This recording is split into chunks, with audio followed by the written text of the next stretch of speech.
நீங்கள் இப்போ ஸ்டார்ட் பண்ணால் கூட உங்கள் ரிட்டையர்மெண்ட்டுக்கு ஒரு பயங்கரமான corpus plus pension amount ready பண்ணலாம். 25 lakhs ஒன் டைம் இன்வெஸ்ட் பண்ணிவிட்டு 25,000 rupees வந்து ஒரு மிடில் கிளாஸ் மேனால் இந்த 25 லட்சம் போட்டு மாதம் 25,000 இன்வெஸ்ட் பண்ண முடியும் நீங்கள் நினைக்கிறீங்களா? ரியலிஸ்டிக்காக இருக்குமா?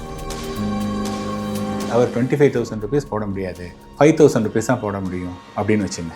ஈவன் 50 வயசுலேயே ஒருத்தர் 5,000 rupees தான் சேர்க்க முடியும்னு நினச்சிங்கன்னா அவர் வந்து 90,000 1 லட்சம் வேணும்னு ஆசைப்படக்கூடாது. என்கிட்ட மணியே இல்லை அப்படிங்கும்போது நான் ஆல்ரெடி டேர்ம் இன்சூரன்ஸ் பண்ணிட்டேன், ஹெல்த் இன்சூரன்ஸ் பண்ணியாச்சு, நான் அடுத்து வந்து எமர்ஜென்சி ஃபண்டை நான் க்ரியேட் பண்ணலாமா அப்படின்னதுன்னா ஏற்கனவே 50 வயசு யூ லாஸ்ட். சேவிங்ஸ்னாலே என்ன, சேவிங்ஸ் வாசனையே தெரியாத ஒரு ஆள் எமர்ஜென்சி ஃபண்டு வச்சுக்கணுமா, அதுக்கு வச்சுக்கணுமா கேட்குறதுங்கிறது ரொம்ப. வணக்கம் சார். வணக்கம் கேஷா சார். நீங்கள் ஒரு ரீல் பேசியிருந்தீங்க, அது நிறைய பேர் எனக்கு ஷேர் பண்ணாங்க. அதாவது 50 வயசில் நீங்கள் சேமிக்கலனா கூட நீங்கள் இப்போ ஸ்டார்ட் பண்ணால் கூட உங்கள் ரிட்டையர்மெண்ட்டுக்கு ஒரு பயங்கரமான corpus plus pension amount ready பண்ணலாம் அப்படின்னு சொல்லியிருந்தீங்க. ஸோ அந்த ரீலை பற்றி கொஞ்சம் சொல்லிடுறீங்களா sir?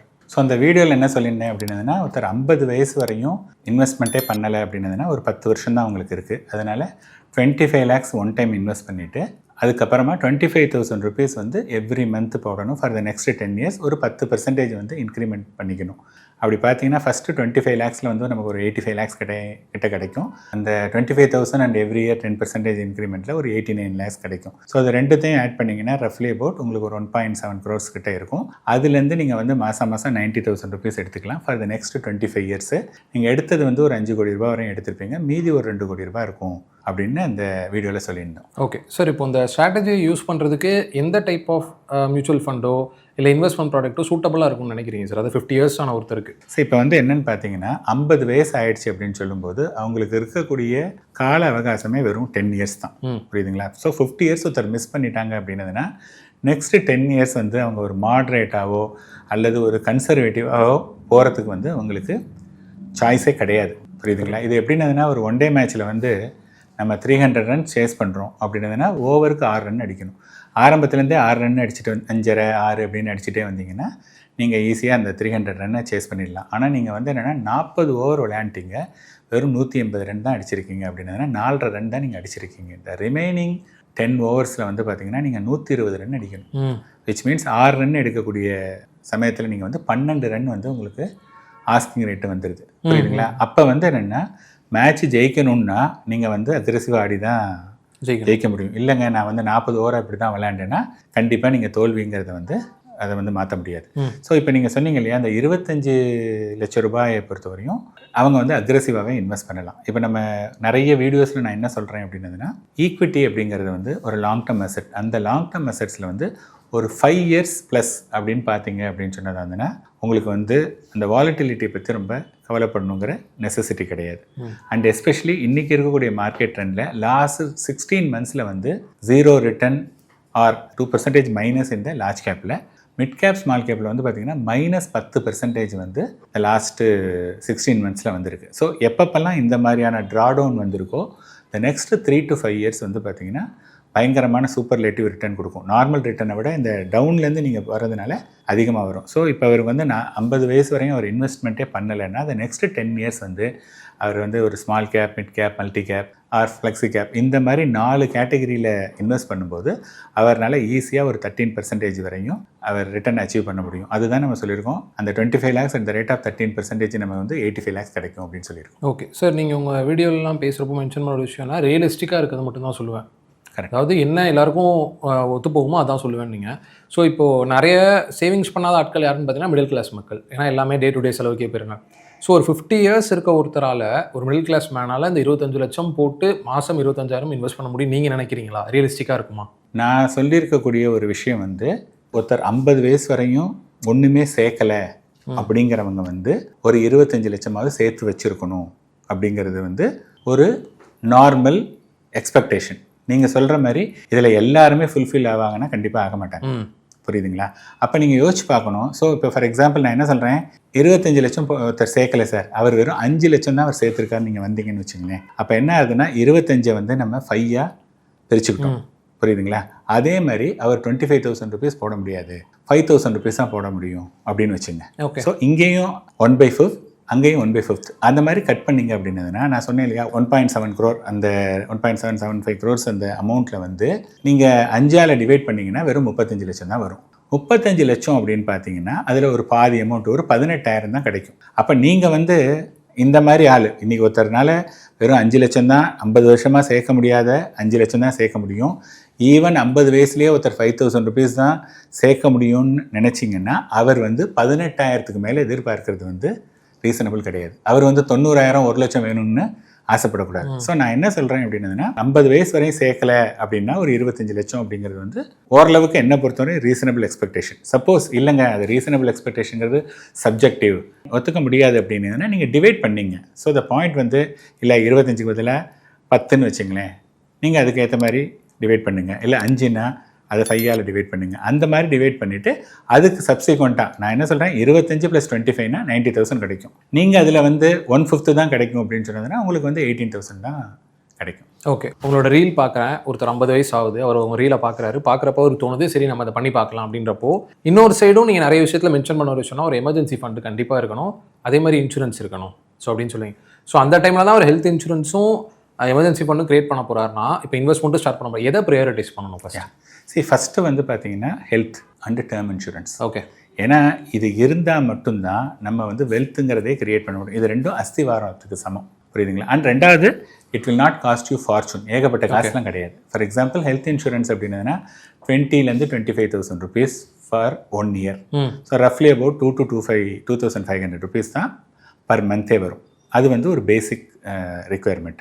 Okay, even term insurance 50 வயசில் இருக்காருன்னா அவர் ஒரு 60-65 வயசு வரையும் அவர் கவர் எடுத்துக்கலாம். அதுக்கு எகைன் வந்து ஒரு 30,000-40,000 rupees ஆகும். ஸோ இது ரெண்டுத்துக்கு ஆகக்கூடிய செலவு வந்து பெருசான செலவு கிடையாது. இது வந்து பண்ணியாச்சு. இப்போ சார் என்கிட்ட மணியே இல்லை அப்படிங்கும்போது நான் ஆல்ரெடி டேர்ம் இன்சூரன்ஸ் பண்ணிட்டேன், ஹெல்த் இன்சூரன்ஸ் பண்ணியாச்சு, நான் அடுத்து வந்து எமர்ஜென்சி ஃபண்டை நான் க்ரியேட் பண்ணலாமா அப்படின்னதுன்னா எமர்ஜென்சி ஃபண்டை நீங்கள் க்ரியேட் பண்ணுறதுக்கு நீங்கள் எடுத்துக்கக்கூடிய கால அவகாசத்தில் again you are missing the wealth creation. ஏற்கனவே 50 வயசு நீங்கள் யூ லாஸ்ட். இப்போ டேர்ம் இன்சூரன்ஸுக்கு ஒரு மணி எடுத்து வைக்கணும், ஹெல்த் இன்சூரன்ஸ் ஒரு மணி எடுத்து வச்சுக்கணும், அதுக்கப்புறம் எமர்ஜென்சி ஃபண்டுக்கு எடுத்திங்கன்னா you will lose another 2-3 years. அப்போ 7 years ஆஃப் காம்பவுண்டிங் அப்படிங்கும்போது முன்னாடி சொன்னதை விட இன்னும் it requires more time. So நான் என்ன சொல்ல வரேன் அப்படின்னதுன்னா 50 வயசு வரையும் வந்துட்டீங்க அப்படின்னு சொன்னதாக இருந்ததுன்னா இப்போ வாட் இஸ் எமர்ஜென்சி? எமர்ஜென்சி அப்படிங்கிறது நம்ம எதிர்பாராத விதமாக வரக்கூடிய ஒரு செலவு. ஓகேயா? ஸோ எது எதிர்பாராத விதம் அப்படின்னு பார்த்தீங்கன்னா நான் இன்றைக்கி நல்லா ஹெல்த் இருக்கேன், நாளைக்கு என் ஹெல்த் எப்படி இருக்குங்கிறது கேரண்டி கிடையாது. ஸோ ஹெல்த் வந்து டெஃபினட்டாக ஒரு அன்எக்ஸ்பெக்டடாக யாருக்கு வேணாலும் வரலாம். ஸோ அதை கவர் பண்ணுறதுக்கு டு சம் கிரேட்டர் எக்ஸ்டென்ட் வந்து பார்த்தோன்னா we have a health insurance ஓரளவுக்கு. ரெண்டாவது அந்த இண்டிவிஜுவல் வந்து ஒரு ஆர்கனைசேஷனில் வேலை பார்ப்பாங்க. ஸோ அந்த ஆர்கனைசேஷனில் ஒரு கவர் இருக்கும். அப்பார்ட் ஃப்ரம் தட் வந்து இன்னொரு கவர் வச்சுருக்காங்க. ஸோ ஹெல்த் ரிலேட்டட் எமர்ஜென்சி வந்தது அப்படின்னா இதை வந்து நீங்கள் பார்த்துக்கலாம். அதர் தென் தட் வந்து பார்த்தோன்னா ஒரு குழந்தையோட எஜுகேஷனாக இருக்கட்டும், ஒரு மேரேஜாக இருக்கட்டும், அவருடைய ரிட்டையர்மெண்ட்டு ஆர் மேபி ஒரு ஜாப் போகிறது. ஸோ என்னென்னா இந்த குழந்தையோட எஜுகேஷன், மேரேஜ், ரிட்டையர்மெண்ட் எல்லாம் எமர்ஜென்சியில் வராது. எமர்ஜென்சியில் வர்றது என்ன ஆகுதுன்னா ப்ராபப்ளி அவருக்கு வந்து ஜாபு போயிடலாம். கரெக்ட், புரியுதுங்களா? ஜாபு போயிட்டு ஒரு 3-6 months வரையும் அவருக்கு வந்து எந்த விதமான ஒர்க்குமே இல்லை அப்படிங்கிற மாதிரியான ஒரு விஷயம் வரலாம். ஸோ இப்போ 3-6 monthsக்கு வந்து அவர் அதுக்கு பில் பண்ணுறதை விட டெஃபினட்டாக ஒரு ஜாபு போச்சுன்னு வச்சுங்களேன், இத்தனை நாள் அவர் வேலை பார்த்தார் இல்லையா, அந்த வேலை பார்த்ததில் வந்து ஒரு பிஎஃப் அப்படிங்கிற ஒரு காம்பனண்ட் இருக்கும். ஆர்கனைஸ்டு செக்டரில் இருக்கக்கூடிய எல்லாருக்குமே பிஎஃப் அப்படிங்கிற ஒரு விஷயம் இருக்குது.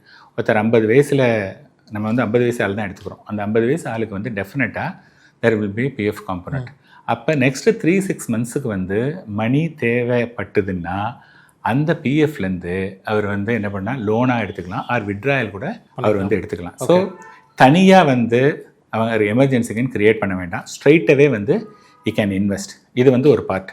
சப்போஸ் இந்த மாதிரி பண்ணிகிட்டு இருக்கிற இடத்துல ஒரு 2-3 வருஷம் அவர் இன்வெஸ்ட் பண்ணிட்டாரு, 2-3 வருஷம் இன்வெஸ்ட் பண்ணதுக்கப்புறமா ஏதோ ஒரு எமர்ஜென்சி வருது அப்படின்னதாக இருந்ததுன்னா இந்த மணி சேர்த்து வச்சுருக்காங்க இல்லையா, அந்த சேர்த்து வச்ச மணிலேருந்து 50% ஆஃப் த மணி வந்து நம்ம லோன் அகெயின்ஸ்ட் செக்யூரிட்டிஸ் அப்படின்னு சொல்லிட்டு நம்மளோட யூனிட்டை பிளட்ஜ் பண்ணி அந்த மணி நம்ம வந்து எடுத்து வச்சுக்கலாம். ஓகே, சரி, இவ்வளவு நாளாக நீங்கள் கேட்குறீங்க பார்த்தீங்களா, 50 வயசு வரையும் சேவிங்ஸ்னாலே என்ன, சேவிங்ஸ் வாசனையே தெரியாத ஒரு ஆள். இப்போ நான் வந்து இதை பற்றி நீங்கள் பண்ணணும் அப்படின்னோடனே நான் வந்து எமர்ஜென்சி ஃபண்டு வச்சுக்கணுமா, இதுக்கு வச்சுக்கணுமா கேட்குறதுங்கிறது ரொம்ப ஒரு டிஃப்ரெண்ட்டாக இருக்குது. அதாவது அந்த பர்சனுடைய கேலிபர் சொல்கிறேன். ஸோ த பாயிண்ட் வந்து என்ன அப்படின்னதுன்னா டேர்ம் அண்ட் ஹெல்த் டெஃபினட்டாக எடுத்துங்க. ஓகேங்களா? ஸோ கொஞ்சம் இது வந்து பார்த்தீங்க அப்படின்னதுன்னா இன் கேஸ் ஆஃப் ஏதாவது எமர்ஜென்சி வந்ததுன்னா பிஎஃப்லேருந்து நீங்கள் வந்து எடுத்துக்கலாம். ஓகே. நீங்கள் வந்து பில்டை வெல்த்தாகவே நீங்கள் பில்ட் பண்ணுங்கள். அந்த வெல்த்லையும் கூட ஒரு 50% ஆஃப் மணி வந்து தேவை அப்படின்னதாக இருந்ததுன்னா இஃப் எமர்ஜென்சி எக்ஸிட்னா கண்டிப்பாக நீங்கள் வந்து அதிலேருந்து எடுத்துக்கலாம். இப்போ ஆல்ரெடி 50 வயசு தாண்டி தான் இன்வெஸ்ட்மெண்ட்டே ஸ்டார்ட் பண்ணுறேன். ஓகே, இந்த டைமில் நான் அக்ரெசிவாக பண்ணால் தான் 10 வருஷத்தில் என்னால் ஓரளவு ஏதாவது ஜென்ரேட் பண்ண முடியும்.